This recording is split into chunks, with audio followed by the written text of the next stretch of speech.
अस्सलाम वालेकुम। आप सबको मेरी जानिब से गुज़श्ता ईद मुबारक। ईद का त्यौहार हम सब के लिए खुशियाँ लेकर आता है और वहीं हमारे लिए बहुत बड़ी इकॉनमी भी हमारी ईद के ऊपर चलती है। कुदरत ने अच्छा एक निज़ाम बनाया हुआ है कि तमाम मज़ाहिब के अंदर ऐसी त्यौहार होते हैं जिसकी वजह से उनकी इकॉनमी चलती है और उस वेल्थ की सर्कुलेशन होती है और पैसा अमीर लोगों से फिर आम लोगों तक पहुँचता है। आपको मैं मिसाल देता हूँ चाइना की। चाइना में चाइनीज़ न्यू ईयर जो है वो सबसे बड़ा उनका त्यौहार समझा जाता है, जिसमें बिलियंस ऑफ डॉलर की जो है स्पेंडिंग की जाती है और वहाँ उसकी इकॉनमी हो चलती है और पैसा एक हाथ से दूसरे हाथ में आता है। इसी तरह से वेस्ट में क्रिसमस की जो त्यौहार है उसके ऊपर बहुत बड़ी स्पेंडिंग होती है और उससे भी इकॉनमी का एक कोई इंडिकेटर है कि कितनी स्पेंडिंग लोगों ने की, कितना लोगों ने कमाया और खर्च किया और उससे भी पैसा आम लोगों तक पहुँचता है। इसी तरह से हमारे पड़ोस इंडिया के अंदर दिवाली जो है वो बहुत बड़ा त्यौहार समझा जाता है और उसमें भी स्पेंडिंग होती है और लोगों तक, आम लोगों तक पैसा पहुंचता है। पाकिस्तान में और तमाम मुस्लिम ममालिक के अंदर ईद का त्यौहार एक बड़ा त्यौहार है और इस त्यौहार की इकॉनमी भी बहुत बड़ी इकॉनमी समझी जाती है। पाकिस्तान में 2018 में ईद की इकॉनमी की ईद पर स्पेंडिंग 1.1 ट्रिलियन रुपीज़ की गई थी, जो आज 2018 के बाद आज 2023 में सुकड़ कर सिर्फ 432 अरब तक रह गई है। जी हाँ, 432 अरब तक रह गई है। अगर इन टर्म्स ऑफ डॉलर देखें तो 2018 में 10 बिलियन डॉलर की स्पेंडिंग की गई थी, जो आज पाकिस्तान में 1.5 बिलियन की स्पेंडिंग हुई है। इंतहाई कम हो गई है। ये जाहिर करती है कि पाकिस्तान की इकॉनमी नीचे की तरफ जा रही है। अभी वर्ल्ड बैंक ने भी आपको IMF ने भी आपको इंडिकेशन दी है कि पाकिस्तान की इकॉनमी इस साल जो है कोई 4% से लेकर 0.5% तक ग्रोथ दिखा सकती है।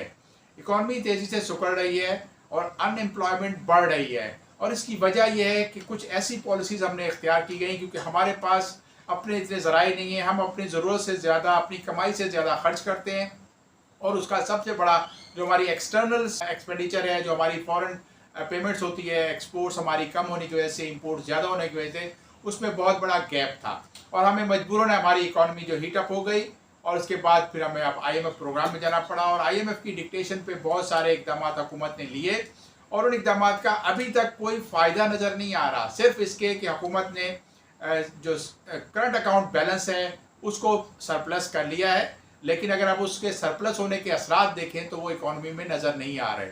हुकूमत ने इंटरेस्ट रेट को बढ़ाकर ऑल टाइम हाई 21% पे पहुंचा दिया। इन्फ्लेशन कहां से कहां तक पहुंच गया, आज जो रिसेंट जो फिगर आई थी इससे पहले उसमें कोई 47% से ज़्यादा का इन्फ्लेशन बढ़ चुका है। इन्फ्लेशन जब बढ़ता है तो किसी भी इकॉनमी के अंदर लोग अपनी स्पेंडिंग को कम करते हैं क्योंकि चीज़ें महंगी हो जाती हैं, उनकी क़ुव्वत ख़रीद से बढ़ जाती हैं तो वो कम खर्चा करते हैं और उसका इम्पेक्ट बहुत बड़ा पाकिस्तान की अब इकॉनमी के ऊपर नज़र आ रहा है कि हमारे यहाँ एक तरफ से रेवेन्यू के जो टारगेट रखे गए हैं वो भी पूरे होते हुए नज़र नहीं आ रहे। दूसरी तरफ से आपने देखा कि जो गुर्बत जब बढ़ती है तो फिर स्ट्रीट क्राइम्स बढ़ते हैं। गुर्बत एक माँ है इन जराइम्स की, जिसकी वजह से आजकल कराची में और यहाँ तक कि दीगर शहरों में, लाहौर में, सब जगह हम देख रहे हैं कि वो स्ट्रीट क्राइम्स बढ़ते जा रहे हैं। पाकिस्तान की मार्केट्स में अगर आप देखा जाए तो पाकिस्तान की लाहौर की अनारकली मार्केट से लेके उनके पोश एरियाज़ के लिबर्टी मार्केट, बरकत मार्केट और दीगर जो मार्केट्स हैं, इसके अलावा कराची की मार्केट, डिफेंस लें, हैदरी लें, तारिक रोड लें, लियाकताबाद लें, इन तमाम मार्केट्स में रश तो हमें नज़र आया, लेकिन जब लोगों ने कीमतें पूछी तो उनके पास इतने पैसे नहीं थे कि वो चीज़ें ख़रीद सके। एक आम खातून का जो सूट है वो 5,000 से 10,000 तक का मिल रहा था, जो किसी एक आम आदमी की बस की बात नहीं है। इसी तरह से जूते जो 1,000-1,200 रुपये के मिल जाते, आज 5,000 से कम का कोई जूता नहीं था ख़वातीन का। अक्सर फैमिलीज़ को आपस में लड़ते हुए भी देखा और कुछ ने अपना सिर्फ इसी चीज़ के ऊपर राज़ी किया कि कपड़े ले लो, जूते पुराने भी चल जाएंगे, कौन देखता है। तो ये एक ऐसी सिचुएशन आ चुकी है जहां पाकिस्तान आगे जाके इस वर्ल्ड बैंक और IMF की जो प्रेडिक्शन है उससे ज़्यादा हमारी ग्रोथ नीचे जा सकती है और हम रिसेशन में जा सकते हैं।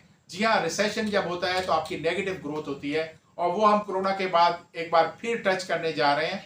हमें अपनी पॉलिसीज़ को चेंज करना होगा। इस वक्त पाकिस्तान में जो सियासी, अदालती, लीगल, हर किस्म के इकनॉमिक क्राइसिस जो हमारे पास मौजूद हैं, इसको ख़त्म करने के लिए इन सब पॉलिटिकल पार्टीज़ को बैठ के एक हल निकालना होगा और उसका सबसे बड़ा हल यह है कि पार्लियामेंट में आ सकता है। अपोजिशन का रोल अब इस वक्त PTI गवर्नमेंट कर रही है, लेकिन वो पार्लियामेंट से बाहर है, उनको भी पार्लियामेंट में आके और अपने जो कानूनी तरीके हैं, जो पार्लिमानी तरीके हैं, उनको आजमाएं और इसके साथ हुकूमत की तब्दीली आए, इलेक्शंस होंगे तो लोगों का जो है कॉन्फिडेंस, ट्रस्ट जो है नई हुकूमत के ऊपर बढ़ेगा। क्योंकि इस वक्त पाकिस्तान की हुकूमत जो है इंटरनेशनल जो हमारे लेंडर्स हैं, IMF और वर्ल्ड बैंक, उन और दीगर लेंडर्स जो हैं, उनके पास अपना ट्रस्ट खो चुकी है। और ट्रस्ट खोने की वजह से अब इस वक्त कोई भी बैंक, आलमी लेंडर आपको पैसे देने को तैयार नहीं है। IMF आपका जो है मुसलसल डिले होता जा रहा है। आज 75 डेज हो चुके हैं। जी हाँ, 9 फरवरी को जो SLA होना था IMF की तरफ से वो नहीं हो सका और अब 75 दिन हो चुके हैं। पहले हमारे फाइनेंस मिनिस्टर इसहाक डार साहब कहते थे कि चंद दिनों में IMF का एग्रीमेंट हो जाएगा, उसके बाद चंद दिनों में होता गया, वो दिन बढ़ते गए और अब जाके IMF ने भी कहना चल दिया है कि सून एग्रीमेंट हो जाएगा। अब ये वो सून एग्रीमेंट कब होगा इसका पता नहीं चल रहा, क्योंकि इस वक्त जो पाकिस्तान जिस IMF के प्रोग्राम में है तो जून में एक्सपायर हो जाएगा। हमने 9th रिव्यू कंप्लीट नहीं किया, अभी इसके बाद 10th और 11th रिव्यू भी करना बाकी था। तो मुझे ये लगता है कि IMF का प्रोग्राम अब आपका जो है अधूरा रह जाएगा और हमें एक नए प्रोग्राम की तरफ नए सिरे से जाना होगा। और ये तमाम इकदाम किए थे उसका बोझ आवाम पर ही पड़ेगा और आवाम अब एक नए और बुरे वक्त के लिए तैयार हो जाए, क्योंकि इससे बुरा वक्त आने वाला है। अल्लाह ना करे कि मेरी ये बातें सच हों, लेकिन मैं ये कह रहा हूँ कि अब इससे ज़्यादा बुरा वक्त आएगा, क्योंकि आपके पास हर चीज़ की कीमतें और मज़ीद बढ़ेंगी।